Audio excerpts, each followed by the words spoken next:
आज मैं आपको एक ऐसे लड़के की कहानी बताने वाला हूं जो पैदा तो गुमनामी में हुआ था, लेकिन अपने कामों की वजह से जब वो मरा तो पूरे देश की आंखें नम थी। जिसने कभी पेट्रोल पंप पे अटेंडेंट की जॉब की थी और अगले कुछ सालों में पेट्रोलियम इंडस्ट्री में अपना नाम बना लिया। जिसकी पहली सैलरी सिर्फ 300 रुपए की थी। वो शख्स अपने पीछे मिलियंस नहीं बल्कि बिलियंस की संपत्ति छोड़कर गया और मरने के सिर्फ एक साल पहले वो दुनिया के सबसे अमीर इंसानों की लिस्ट में तीसरे नंबर पर आया। वो पहला ऐसा शख्स था जिसकी कहानी एक ऑस्ट्रेलियन जर्नलिस्ट हैमिश मैकडोनाल्ड ने लिखी थी और उस पर एक फिल्म भी बनाई गई थी जिस फिल्म का नाम था गुरु, और उस शख्सियत का नाम था धीरज लाल हीराचंद अंबानी उर्फ धीरू भाई अंबानी। उनकी रिलायंस इंडस्ट्री के बारे में तो आज कौन नहीं जानता। सो दोस्तों, आज के वीडियो में मैं आपको उनकी लाइफ की कुछ स्टोरीज और साथ ही साथ में बिजनेस स्ट्रेटेजीज बताऊंगा जिनके दम पे वो एक सक्सेसफुल बिजनेसमैन बने। तो दोस्तों, आप भी उनकी लाइफ स्टोरीज से और बिजनेस स्ट्रेटेजीज से सीख सकते हैं, उनको फॉलो कर सकते हैं और अपने जीवन में भी सफलता पा सकते हैं। सो दोस्तों, जानने के लिए वीडियो को देखते रहिए और अभी तक आपने मेरे चैनल को सब्सक्राइब नहीं किया प्लीज सब्सक्राइब कर लीजिए। उसके बाद जो बेल आइकन उसे भी दबा दें ताकि जब भी मैं कोई नया वीडियो अपलोड करूं उसका नोटिफिकेशन आपको सबसे पहले मिल जाए। सबसे पहली सीख जो हम धीरू भाई अंबानी की जिंदगी से ले सकते हैं वो ये है, हार से कभी हार मत मानना, उससे सीखना और आगे बढ़ते जाना। दोस्तों, धीरू भाई अंबानी का जन्म 28 दिसंबर 1933 को एक गरीब परिवार में हुआ था। पिता की कमाई से घर का खर्च नहीं चल पाता था, इसीलिए धीरू भाई अंबानी जब भी स्कूल की पढ़ाई से फ्री हुआ करते थे या फिर स्कूल की छुट्टियां हुआ करती थी तो वो गिरनार की पहाड़ियों में एक टूरिस्ट प्लेस पर पकौड़े बेचा करते थे। जैसे तैसे करके पार्ट टाइम चाट पकौड़े बेचकर उन्होंने अपनी हाई स्कूल कंप्लीट कर ली, लेकिन आगे की पढ़ाई का खर्चा उठाने के लिए उनके पिताजी के पास इतने पैसे ही नहीं थे। और उनके पकौड़ों का जो बिजनेस था वो भी सीजनल था, जो कि साल के कुछ महीनों बहुत अच्छा चलता था और कुछ महीने चलता ही नहीं था, क्योंकि जब भी श्रद्धालु और टूरिस्ट आया करते थे तभी वो बिजनेस बहुत अच्छा खासा चलता था। मतलब एक तरह से उनका ये जो बिजनेस था वो फ्लॉप था, पर उन्होंने सोच लिया था कि पैसे तो कमाने ही हैं, ये बिजनेस नहीं तो नौकरी सही, नौकरी करूंगा, पैसे जमा करूंगा, उसके बाद में बिजनेस शुरू करूंगा। ये सोचकर उन्होंने सबसे पहले इंडिया के अंदर कुछ नौकरियां की, लेकिन वहां से उनको ज्यादा पैसे नहीं मिल पा रहे थे, इसीलिए ज्यादा पैसे कमाने के लिए वो यमन चले गए और यमन के एक शहर एडन के अंदर नौकरी करने लगे। दूसरी सीख जो हम धीरू भाई अंबानी की जिंदगी से ले सकते हैं, शो ऑफ में पैसे खर्च करने की बजाय सीखने में खर्च करना चाहिए। दोस्तों, कई बार ऐसा होता है कि जब हम पैसे कमाने लगते हैं तो अपने लुक्स और लाइफस्टाइल को बदलने में और बेहतर बनाने में लग जाते हैं, लेकिन धीरू भाई अंबानी ऐसा बिल्कुल भी नहीं करते थे। देखिए दोस्तों, धीरू भाई अंबानी जब यमन गए तो वहां पे उनके एक भाई रहते थे जिनका नाम था रमणीक लाल। उन्होंने उनकी जॉब पेट्रोल पंप पे एज एन अटेंडेंट लगा दी थी और उनकी जो सैलरी थी उस टाइम थी 300 रुपए। और दोस्तों, मैं आपको बताना चाहूंगा उस टाइम क्या होता था कि वहां के जितने भी एम्प्लॉयज होते थे उनको चाय 25 पैसे में मिला करती थी, लेकिन फिर भी धीरू भाई अंबानी चाय पीने के लिए एक होटल में जाते थे और 1 रुपया खर्चा करते थे। अब जरा सोचिए, जिस इंसान को अपने परिवार का पेट पालना है वो इंसान अपनी सैलरी का एक बड़ा हिस्सा चाय में क्यों उड़ाएगा। तो दोस्तों, धीरू भाई अंबानी होटल में जाकर 1 रुपए की चाय इसलिए पीते थे क्योंकि वहां पे बहुत से बिजनेसमैन आते थे और वो आपस में बातें किया करते थे, तो उनकी बातें सुनकर वो अलग अलग बिजनेस आइडियाज, बिजनेस स्ट्रेटेजी सीखते थे, इसीलिए वो वहां पर जाकर 1 रुपया देकर चाय पिया करते थे। तीसरी सीख जो हम ले सकते हैं वो है, बड़ा सोचो, जल्दी सोचो, आगे की सोचो, आइडिया किसी के बाप की जागीर नहीं है। दोस्तों, जब धीरू भाई अंबानी जॉब किया करते थे तभी उन्हें पता चला कि यमन के जो सिक्के हैं जिन्हें रियाल कहा जाता है उनके अंदर चांदी की मात्रा बहुत ज्यादा होती है और जिसकी वजह से लंदन के जो स्टॉक एक्सचेंज में यमन के सिक्कों की बहुत ज्यादा डिमांड थी। तो उन्होंने ढेर सारे सिक्के इकट्ठा किए, उन्हें पिघलाकर उनके अंदर से जो चांदी होती थी उसको निकालकर लंदन के बुलियन ट्रेडर्स को बेचना शुरू कर दिया। कुछ ही दिनों में इस बात की खबर यमन के गवर्नमेंट को लग गई, जिसके बाद में इस काम पर बैन लगा दिया गया, लेकिन तब तक धीरू भाई अंबानी ने लाखों रुपए कमा लिए थे। चौथी सीख जो हम ले सकते हैं, अपने एम्बिशंस और लोगों के मन को जानना। दोस्तों, आज के टाइम में आपको हजारों स्टार्टअप और लाखों बिजनेस मिल जाएंगे, लेकिन उनमें से कुछ ही होते हैं जो सक्सेसफुल होते हैं, क्योंकि दोस्तों बहुत सारे लोगों को तो यही नहीं पता होता है कि वो क्या कर रहे हैं, क्यों कर रहे हैं और किसके लिए कर रहे हैं। सिर्फ बिजनेस आइडिया सोचा, फंडिंग जुटाई, काम चालू कर दिया, चला तो ठीक है, नहीं चला तो कुछ और काम करेंगे। लेकिन दोस्तों, धीरू भाई अंबानी ऐसे नहीं थे। 1958 में यमन से हमेशा के लिए इंडिया में लौटने के बाद में उन्होंने इंडियन मार्केट पे सबसे पहले रिसर्च किया, जिसमें उन्होंने पाया कि इंडिया के अंदर जो पॉलिस्टर होता है उसको बाहर से मंगाया जाता है और साथ ही साथ में इंडिया के जो मसाले होते हैं उनकी बाहर के देश में बहुत ज्यादा डिमांड होती है। तो उन्होंने सोचा कि मैं इंपोर्ट एक्सपोर्ट का बिजनेस शुरू करूंगा, लेकिन बिजनेस शुरू करने के लिए उनको फंडिंग की प्रॉब्लम आ रही थी, तो इसके लिए उन्होंने अपने भाई को कांटेक्ट किया जिसका नाम था चंपकलाल दमानी। ये भी यमन में उनके साथ ही काम किया करते थे। तो दोस्तों, उनके साथ मिलकर सबसे पहले उन्होंने 15,000 रुपए जमा किए और उसके बाद में एक 350 स्क्वायर फुट के कमरे के अंदर 3 कुर्सी, 1 टेबल, 1 टेलीफोन और 2 एम्प्लॉय के साथ रिलायंस कमर्शियल कॉर्पोरेशन की नींव रखी और पॉलिस्टर के धागों को इंपोर्ट और मसालों को एक्सपोर्ट करना शुरू किया। टाइम बीता, वक्त बीता और बिजनेस अच्छा खासा चल पड़ा। पांचवी सीख, कभी भी रिस्क लेने से मत घबराओ।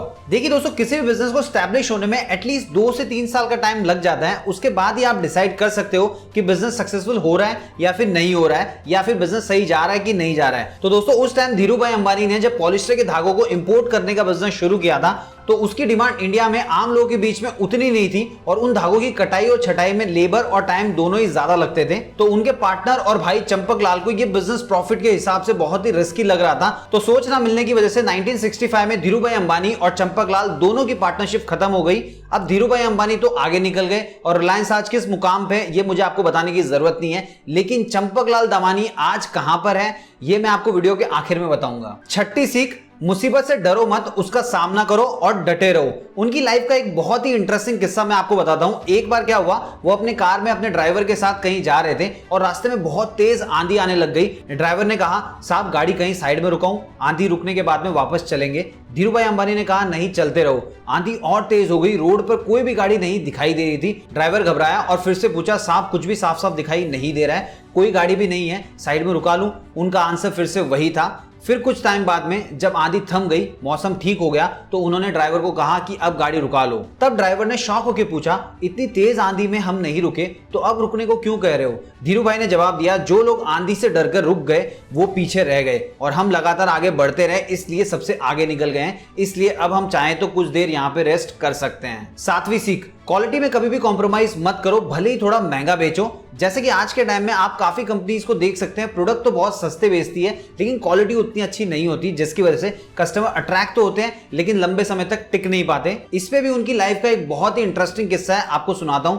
दरअसल हुआ यूं था कि 1975 में वर्ल्ड बैंक की एक टेक्निकल रिपोर्ट ने रिलायंस टेक्सटाइल की एक मैन्युफैक्चरिंग यूनिट में रेड मारी और पाया कि उनके कपड़ों की जो क्वालिटी थी बाहर के देशों के जो स्टैंडर्ड होते हैं उनसे भी बहुत अच्छी थी। इसीलिए दोस्तों, आज के टाइम में विमल के कपड़े थोड़े महंगे जरूर होते हैं लेकिन उनकी क्वालिटी सबसे बेस्ट होती है। 8वीं सीख, डोंट मेक योर लिमिट्स, यानी जब आपका बिजनेस सेटल हो जाए तो अपने मन को पूछो व्हाट नेक्स्ट, जो धीरू भाई अंबानी किया करते थे। दोस्तों, उनके टाइम पे कई सारे बिजनेसमैन होंगे जो शायद आज भी बिजनेस कर रहे होंगे या उनके लड़के पोते पोती बिजनेस कर रहे होंगे, लेकिन फिर भी वो धीरू भाई अंबानी से आगे नहीं निकल पाए क्योंकि वो एक ही बिजनेस में, एक ही दुकान में, एक ही कंपनी में सिमट कर रह गए। लेकिन धीरू भाई अंबानी ने एक बिजनेस सेटल होने के बाद में दूसरा बिजनेस शुरू किया, उसके बाद में तीसरा किया, उसके बाद में चौथा किया और ऐसा करते करते अलग अलग इंडस्ट्रीज के अंदर अपने बिजनेस को एक्सपांड कर लिया, जैसे कि textile, petrochemical, telecommunication, information technology, energy, electricity, retail, textile, infrastructure, service, capital market, logistic और भी बहुत सारी इंडस्ट्रीज है। 9वीं सीख, एक सफल बिजनेसमैन बनना ही काफी नहीं है, बल्कि सफल बिजनेसमैन बने रहने के लिए अपने दुश्मनों पे नजर रखना भी बहुत जरूरी होता है। अब दोस्तों, अगर आपने हर्षद मेहता पे बेस्ड स्कैम 92 नाम की वेब सीरीज देखी होगी तो आपको पता होगा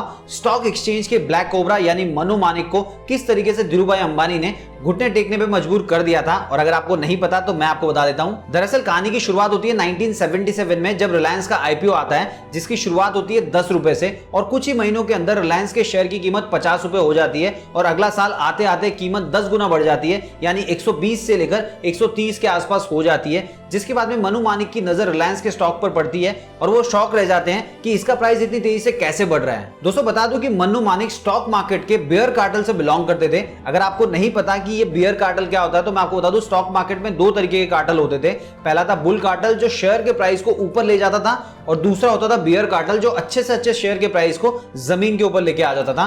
तो दोस्तों, उस टाइम रिलायंस का जो शेयर था उसका प्राइस था 131 रुपया और एकदम से 121 पे आ गया। और ये बात उस टाइम के लिए नॉर्मल नहीं थी क्योंकि उस टाइम पे बहुत ही कम लोग शेयर मार्केट में पैसे लगाया करते थे और यही बात धीरू भाई अंबानी के दिमाग में खटक गई। सो उन्होंने माइंड गेम खेला। अब उस वक्त ये रूल था कि जो प्रमोटर्स होते हैं वो अपनी कंपनी के शेयर्स नहीं खरीद सकते थे। तो धीरू भाई अंबानी ने आनंद जैन को खड़ा किया, जो जय कॉर्प लिमिटेड के चेयरमैन है। उन्होंने भारी मात्रा में रिलायंस के शेयर खरीद लिए, जिससे रिलायंस के शेयर का प्राइस वापस बढ़ने लग गया। जहां मनु मानिक शेयर को शॉर्ट सेल करने में लगे हुए थे, वहीं आनंद जैन और उनके एसोसिएट शेयर को खरीदने में लगे थे, जिसकी वजह से रिलायंस के शेयर का जो प्राइस था वापस से बढ़ने लग गया था। उस वक्त शेयर मार्केट में शॉर्ट सेलिंग के नियम कुछ अलग थे। उस वक्त बियर कार्टेल उन शेयर्स को सेल करते थे जो उनके पास होते ही नहीं थे। मतलब वो लोग स्टॉक ब्रोकर से उधार लेकर ट्रांजैक्शन किया करते थे और ट्रांजैक्शन को कंप्लीट करने के लिए उनको जो टाइम मिलता था वो होता था 14 दिन का, और 14 दिन के अंदर अगर शेयर का प्राइस गिर जाता था तो सस्ते में खरीद के वो स्टॉक ब्रोकर को दे देते थे और उनको अच्छा खासा प्रॉफिट हो जाता था।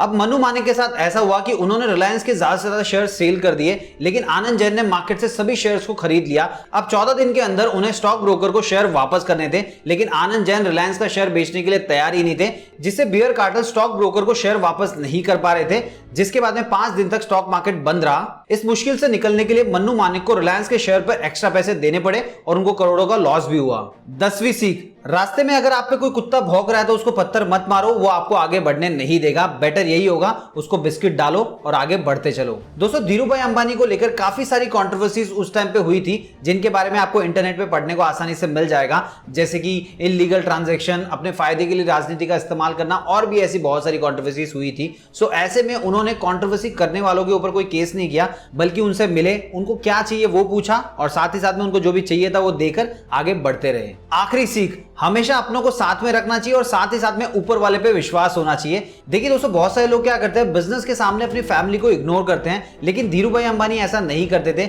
उनकी वाइफ कोकिलाबेन अंबानी को गुजराती के अलावा कोई दूसरी लैंग्वेज नहीं आती थी, उसके बाद में भी वो उनको हर बिजनेस पार्टी में लेकर जाते थे। उनका मानना था कि उनके साथ उनकी वाइफ को भी बिजनेस के बारे में पता होना चाहिए, ताकि वो कोई भी फैसला ले तो कोई तो ऐसा इंसान हो जो उनको रास्ता दिखा सके, और परिवार से बेहतर कोई भी ऐसा काम नहीं कर सकता। इसके अलावा वो ईश्वर पे भी बहुत ही आस्था रखते थे, किसी भी खास मौके पे मंदिर जाना नहीं भूलते थे। दोस्तों, धीरूभाई अंबानी ने अपने दोनों बेटों को, मुकेश अंबानी और अनिल अंबानी को, अपने बिजनेस में शामिल किया था, और जब 6 जुलाई 2002 को धीरूभाई अंबानी ने इस दुनिया को अलविदा कहा था तो मुकेश अंबानी की उम्र 45 साल थी और अनिल अंबानी की उम्र 43 साल थी। उनके जाने के ठीक 3 साल बाद 2005 में रिलायंस इंडस्ट्रीज का बंटवारा हो गया, और आज आप देख सकते हैं कि जहां मुकेश अंबानी आज टॉप बिजनेसमैन में गिने जाते हैं, वहीं अनिल अंबानी की हालत तो आप सभी जानते होंगे। अगर आप नहीं जानते तो मुझे कमेंट बॉक्स में लिख के बताना। इस पर्टिकुलर टॉपिक के ऊपर मैं सेपरेट में एक डेडिकेटेड वीडियो बनाकर इस चैनल के ऊपर अपलोड करूंगा और आप उसको देख पाएंगे। अब दोस्तों, हो सकता है आप में से कुछ लोग जानना चाह रहे होंगे कि धीरूभाई अंबानी के जो कजिन भाई थे जिन्होंने रिलायंस की शुरुआत की थी, अब वो कहां पे हैं। देखिए दोस्तों, हमने जितना रिसर्च किया हमको उनके बारे में ज्यादा इंफॉर्मेशन मिली नहीं। अगर आप रिलायंस के फाउंडर डालोगे तो आपको उनका नाम दिखाई देगा, इसके अलावा आपको और कोई भी इंफॉर्मेशन मिलने वाली नहीं है, क्योंकि हमने भी रिसर्च करके देख लिया। तो दोस्तों, धीरूभाई अंबानी की लाइफ से और बिजनेस स्ट्रेटेजीज से आप भी सीख ले सकते हैं और अपने जीवन में सफलता पा सकते हैं। उम्मीद है दोस्तों आपको वीडियो पसंद आया होगा। अगर वीडियो पसंद आए तो वीडियो को लाइक कीजिए, और अगर आप चाहें तो मुझे इंस्टाग्राम पे भी फॉलो कर सकते हैं। मेरा इंस्टा आईडी है हाय रजनीकांत शर्मा। इसके अलावा दोस्तों, इस वीडियो को ज्यादा से ज्यादा लोगों के साथ शेयर कीजिएगा, ताकि सबको धीरूभाई अंबानी की लाइफ स्टोरी और साथ ही साथ में बिजनेस स्ट्रेटेजीज के बारे में पता चल पाए और वो भी उनसे सीखकर अपने बिजनेस को सफल बना पाए।